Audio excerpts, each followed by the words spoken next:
Hello, welcome back to Boxes and Bubbles for Read This number 6, a weekly comic book review roundup of the best books I read last week. Let's jump right into it this week with Image and Sins of the Black Flamingo number 3, written by Andrew Wheeler, with art by Travis Moore, colors by Tamra Bonvillain, and letters by Aditya Bidikar. So this book continues to be fantastic. What I like about it so much is that it's balancing an unapologetically flamboyant homoerotic story with an occult story, and the world is becoming more and more fleshed out each issue. This time, Harlow wakes up in a bathtub and he's been resurrected, which means that in the last issue, he died. The main character died in the second issue and then was resurrected in the third by his friend who's a witch, and she's running a kind of spa place, and she explains to him that it costs her a lot to resurrect him. She hasn't resurrected other important people in her life, but she did resurrect Harlow. Harlow goes out into the garden, which is where the angel has been staying. And we find out in this issue why the angel's existence means so much to him. But he's also deeply in love with it, which I don't know if that's kind of a spell or some magic being done by the angel, or it's just what that angel means to him that makes him love it so much. But the angel explains to him a way that it can be freed.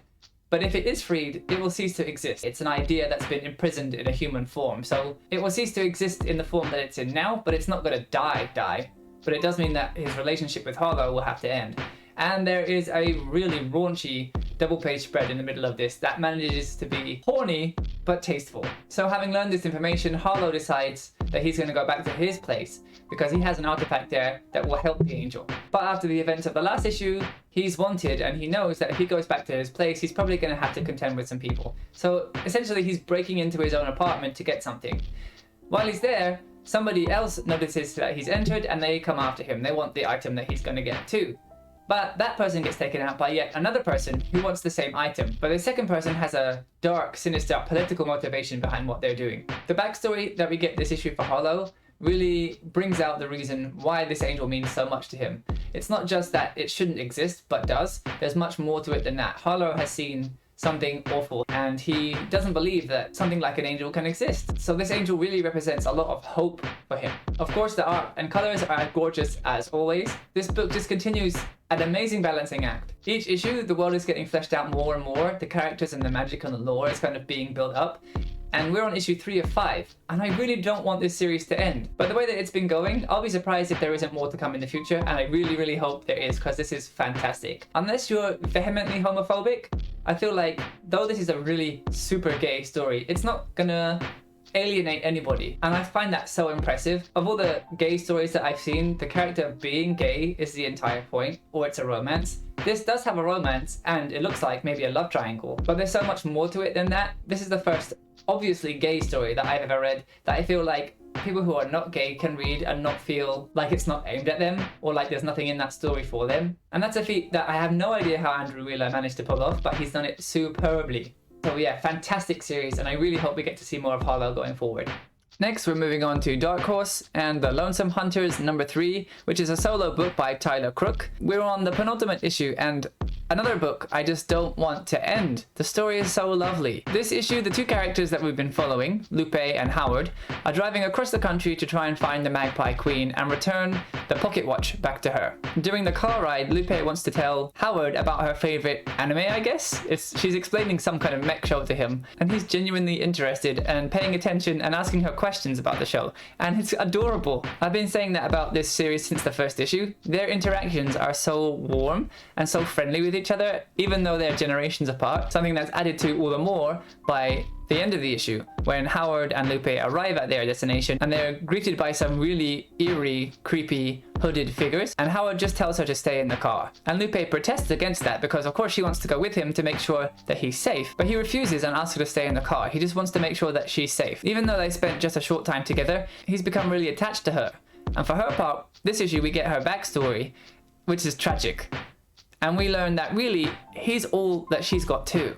My only gripe, if you can call it that, is that I don't know how this is going to wrap up in just one more issue. And after all this emotional build-up, I really wonder if one last issue can resolve all of this in a satisfactory way. So while it doesn't sound like much of a complaint to say that I want more, I just hope that the last issue can really tie it up, because this has been great. And it's another world that I feel like is well developed and that I could read much more of. But maybe sometimes it's better that things end when their story is finished and leave you wanting more than something that gets drawn out for too long and kind of runs out of ideas. The art is gorgeous as always. The colors are a little bit dark in this book. They're kind of lots of browns and blues, but there's a style to it that feels really gentle, and that fits so well with the character interactions I was talking about earlier. So as much as this is a fantasy story, the fantasy is kind of off to one side, and the main focus feels to me to be the relationship between this older man and the really young girl, who both have lost everything and have nobody else left. So all that's left for us is to see what happens to both of them in the last issue. I hope it's a happy ending, but I have a feeling it's not going to be. Moving on to Boom Studios now, we've got Grimm, number 4, written by Stephanie Phillips, with illustrations by Flaviano, colors by Rico Renzi, and letters by Tom Neapolitano. This is a series that's been growing on me with each issue. At first the story felt a bit trite to me. It's about a Grim Reaper who lost her scythe. A human being took it from her, which is supposed to never happen. She also doesn't have any memories of her own death, which every other Grim Reaper is supposed to. Then she found Death himself's scythe, which isn't supposed to react to anybody but him.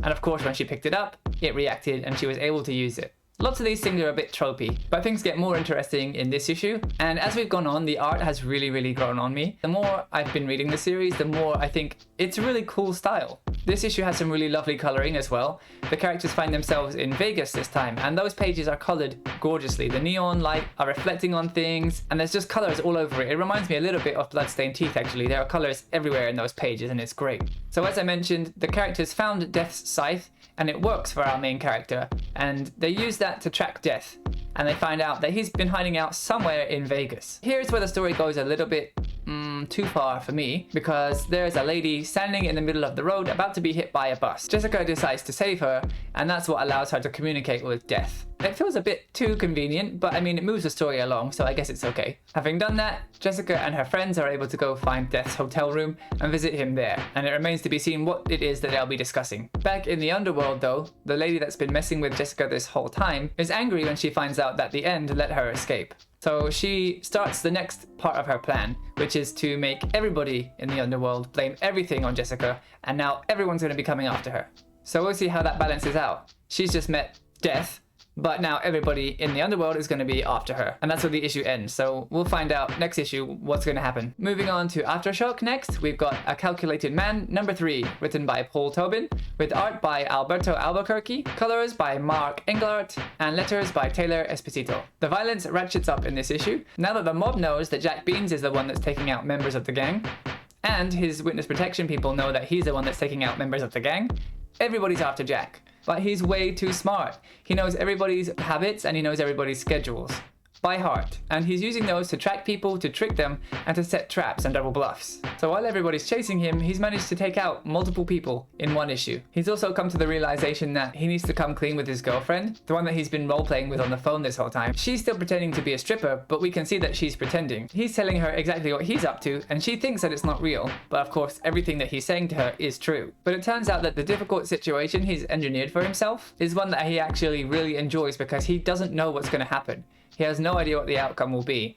There's no math for it, he says, and that's exciting to him. So he's actually reveling in this really tense, unpredictable situation. So without going into spoilers, the real fun of this issue is seeing how Jack sets these people up and how he takes them out. But this series just continues to be interesting and quirky, and one I look forward to every month. And last up is DC this week with 3 books. Batman White Knight presents Red Hood, number 2, story by Sean Murphy, script by Clay McCormick, art on pages 1 to 20 is by George Camballias, art on pages 21 to 24 is by Simone Di Meo, and colors are by Dave Stewart. I'm so bummed that this is the end of this. It was only a 2-issue miniseries, but it was great. It's also kind of a shame that in the last issue we had Simone Di Meo's artwork for the entire thing, with somebody else coloring it. This issue, somebody else takes over the artwork, and it looks like they might be trying to at least keep their artwork similar to Simone Di Meo's style, but it just doesn't quite work out. That's not to say that it looks bad at all, it just doesn't look as good as it did last issue. This time, Red Hood, or Jason Todd, has decided he has to cut ties with this new Robin and he can't be her tutor anymore. But all the time that they spent training together, they'd been planning to go and take out one of the bad guys, and after Red Hood tells the new Robin that he's not going to help her anymore, she decides to go and do that by herself. Of course that means she's going to get herself into a bunch of trouble, and Red Hood's conscience takes over and he goes to help her out. By the end of the issue, they've decided to part ways, but they reconvene again in the future, which is where this is going to feed back into the currently running Batman White Knight series. This was a really lovely short story, and I feel kind of bad that it ended so quickly. I could have read so much more of this. The dynamic between the new Robin and Jason Todd was awesome, and she's a really likable, charming character. I'm glad that we'll see more of her in the Batman White Knight series that's running now, but I just wish there was more of this because it was awesome. Next, we got Batman Fortress number 4, written by Gary Whitta, art by Derek Robertson, colors by Diego Rodriguez, and lettering by Simon Boland. This series has had so many cool, smart ideas in it, and that's why I've been enjoying it so much. And also, Batman's been asking a lot of help from the people around him to try and figure out what's going on. And I like that a lot more than Batman just knowing everything. Batman doesn't have all the answers. He's smart, but he doesn't know everything. And he's been asking help from lots of other characters, which is a good way to have them involved in the story, and also for Batman to seem a bit more human and to require a little bit less suspension of disbelief. So in this issue, he finally gets to where the Fortress of Solitude is meant to be, but it's just not there. And he scans all of the Earth, and he can't find it anywhere. So he goes to ask somebody for help, and they make a really good point. He did scan the entire of the Earth, but only about a third of it, meaning that Superman hid his Fortress of Solitude somewhere on the Earth in a really smart place. His new location is going to cause a lot of trouble for anybody who tries to go after it. But Batman says that he has some ideas about who he can ask to help him get down there. So once again, it's going to use some more DC characters in a smart way, having them help out Batman. So again, it's like we've got this problem to solve, and Gary Whitta is using DC characters to solve those problems in ways that are really smart and would work practically in real life.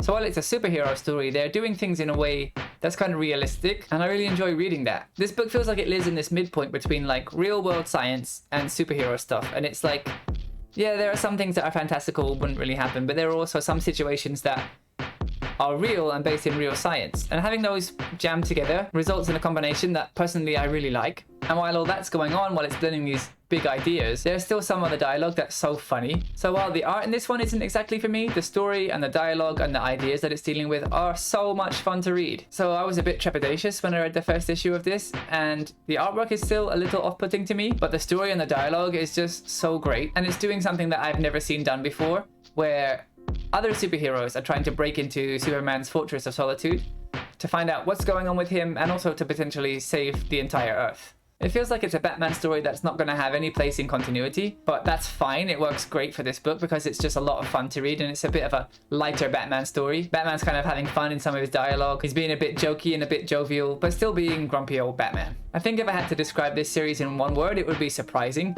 in that the situations that arise are surprising, and the plans that everybody's having are super surprising, and the characters who show up and the ways that they're being used is also really surprising. But it's a good surprise, a really fun surprise. So it's one that I recommend to people to check out if they know DC characters well, and if they want to see them used in a way that they haven't seen them used before.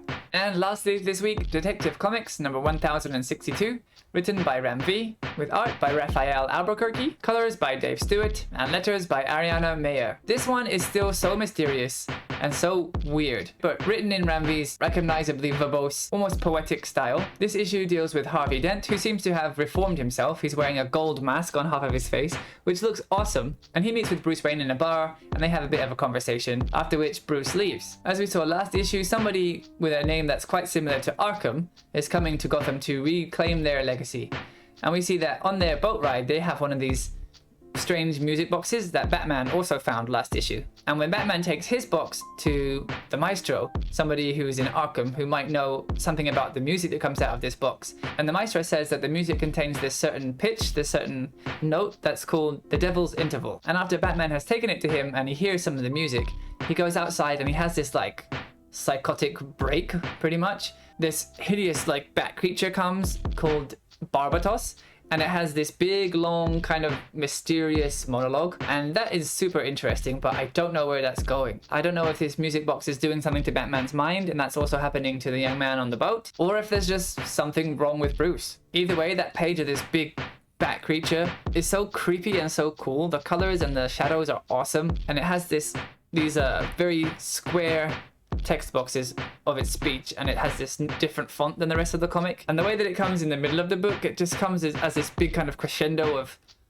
madness crushing over Bruce, and he's on the floor like not vomiting, but there's like stuff coming out of his mouth and he's hunched over and his hands are all creased up. It's pretty dark and I really want to find out exactly what's going on. So there's a reference to something called Solomon's Key, and there's also a Batman character called Solomon Grundy, and the demon thing identifies itself as Bar-Ba-Tos, written Bar-Ba-Tos, Ba-Tos. So I wonder if that's something to do with Batman. I don't know if there's some kind of allegory or if there's some demons that are going to come. I'm not sure what's happening, but it's really interesting. And then at the end of the issue, poor Harvey, who seemed like he'd been getting along quite well, gets into some trouble and seems like he might be coming back as a villain again. Something else that I just want to shout out, since this new creative team took over Detective Comics, the covers have been awesome.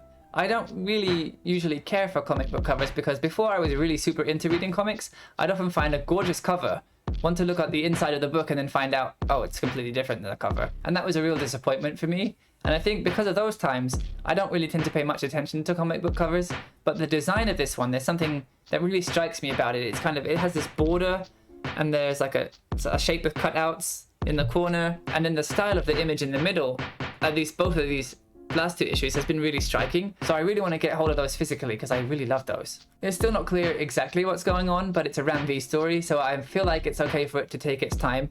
And the pace has been really gentle.